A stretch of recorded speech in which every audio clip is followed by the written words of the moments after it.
We have a political vision, and the goal is to exert pressure on the political sphere. The Z generation is really politically active but goes about things differently. A lot of young people vote for the National Rally because the insecurity in France is catastrophic.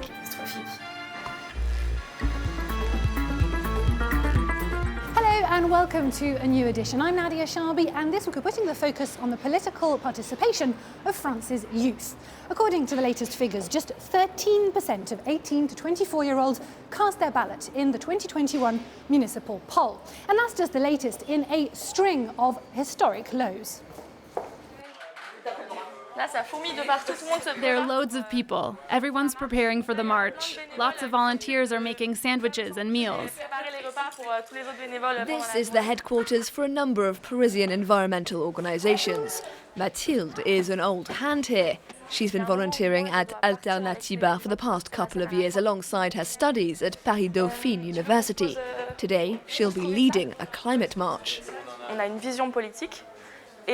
We have a political vision, and the goal is to exert pressure on the political sphere to obtain public policies that are appropriate for the times we live in particular regarding the climate emergency.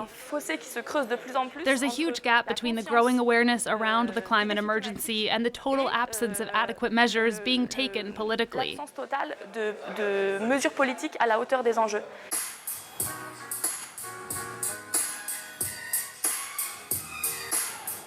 In order to be taken seriously by the government, Mathilde and like-minded volunteers are upping the pressure by taking to the streets. After a year dominated by the COVID-19 pandemic, they want to see climate issues back on the agenda. We've just had a really complicated year. COVID meant we couldn't come together. We managed to assemble our efforts in other ways, but it's great to now be able to physically recruit more people and to strengthen our efforts. These events are really important for that. These marches are the most visible form of a multifaceted movement that includes the founding of new political parties.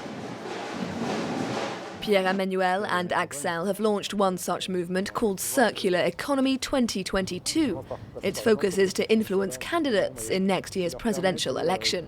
The idea is to identify concrete measures that can be built into presidential manifestos. We want to generate noise so our ideas become real public policies. The focus is also on encouraging eco-friendly products and distribution channels. And for Axel, these are issues that go beyond the political sphere into the private sector. The issues are interdisciplinary. We can focus our efforts on a couple of political parties, especially when you see the current polls for the presidential election. Our efforts go beyond politics. 12% of 18 to 24-year-olds are members of an environmental association, up from just 3% 5 years ago. But it remains to be seen if such a shift will translate to votes in next year's election.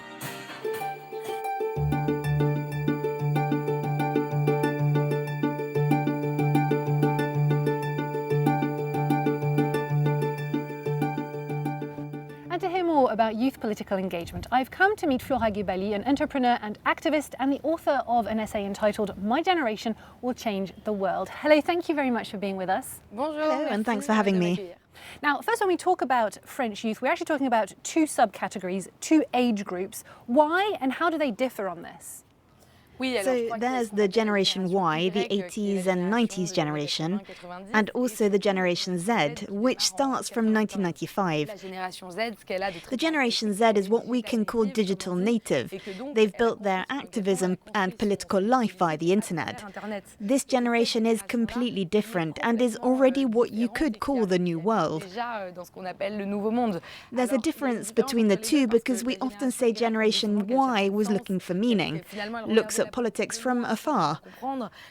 Generation Z doesn't even look. It has already found other ways of being politically active. They're very active.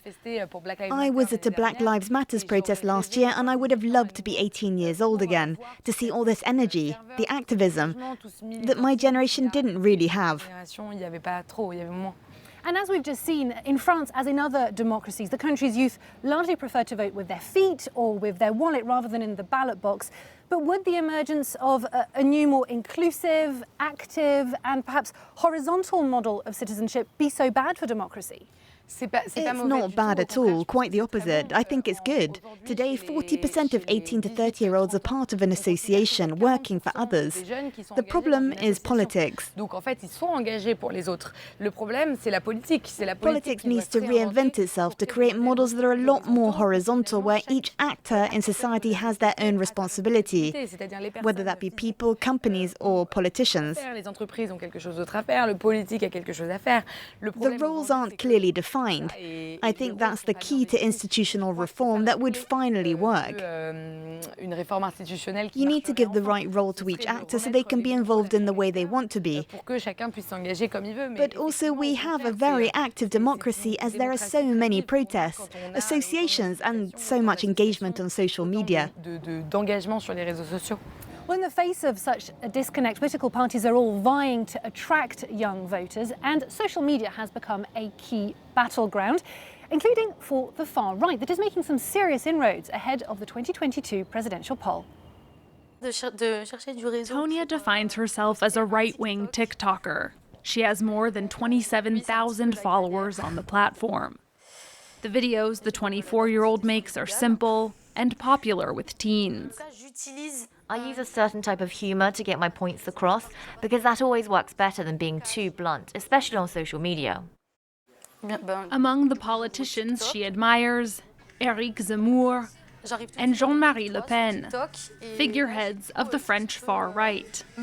Her TikTok account was once suspended for violating the platform's community guidelines. Now she avoids addressing topics she considers controversial. Well, immigration for one, you can't talk about it or you're banned. LGBT issues, etc., you can't talk about that either, or anything about racism. When you say that anti-white racism exists, for example, I can't tell you how much hate you get. Tonya is representative of a nationalist, young, and outspoken far-right voice. A voice she is trying to normalize among younger generations to inspire them to vote. If abstention seems to be the leading choice ahead of next year's election, many young people are attracted to the ideas of Marine Le Pen's national rally. Wilson, Céline, and David are part of the party's youth wing, a party that's put on a younger face but hasn't let go of its old ideas. When we're out in the street, we don't feel at home anymore. It really impacts our generation. For me, as a young woman, it's a real issue. That's why a lot of young people vote for the National Rally, because the insecurity in France is catastrophic. Rejection of immigration and emphasis on French identity are recurring themes for the National Rally. To seduce the youngest fringes of the population, the party has a regular presence on social media. Social networks are completely inseparable from political struggle, which means that, for example, if we go handing out leaflets at the market, there's the leaflets we distribute and the contact we have with people on the ground, but often the posts we do afterwards on social media will have 10 times more impact than the action itself. At just 24 years old, Wilson was a candidate in his district's local elections. The National Rally has been making an effort to showcase young politicians.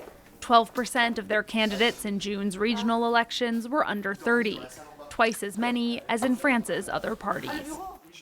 Flora Ghebali, how do you explain that the far right is managing to attract young voters and candidates? Is it purely a sign of defiance? I don't think so. I think it's just a way of communicating that's more authentic, knowing how to talk about real problems. Even if they don't give the right solutions, they at least look at the real issues, especially for younger generations.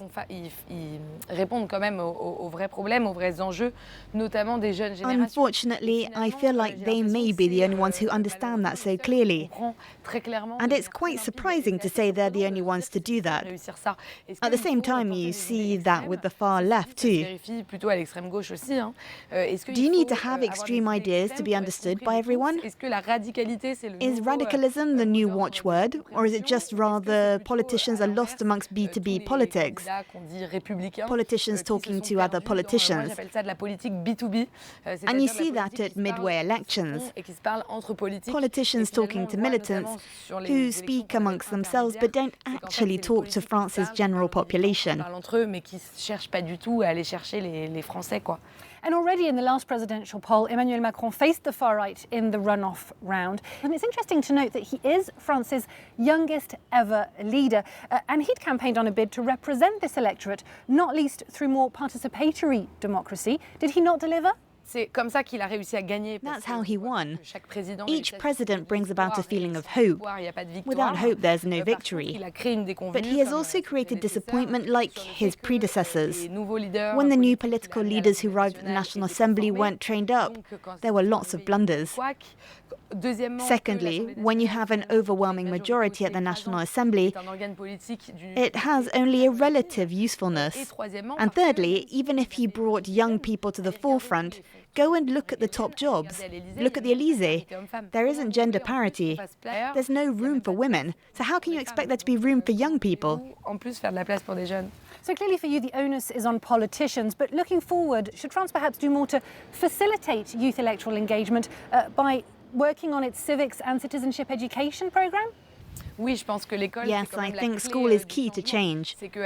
At school, we still haven't adopted the digital revolution. You're fed facts, for example. In civics lessons, you're told there are 577 MPs, the number at the Senate, and the European Commission. But that's some information you can get on your phone any time of the day. You can get it in 3 seconds. It's pointless, but it's important to know why, the reasons behind things. Why did we create the National Assembly? What purpose does it serve now? And that, unfortunately, isn't taught well. You learn facts, but not the reasons. Education needs to be reinvented because we have the utopia of the internet, which means you have access to all kinds of knowledge with a smartphone. Une utopie qui est Internet, ce qui fait qu'on peut avoir accès à peu près tous les savoirs à condition d'avoir un smartphone. Flora Ghebali, thank you very much. Merci à vous.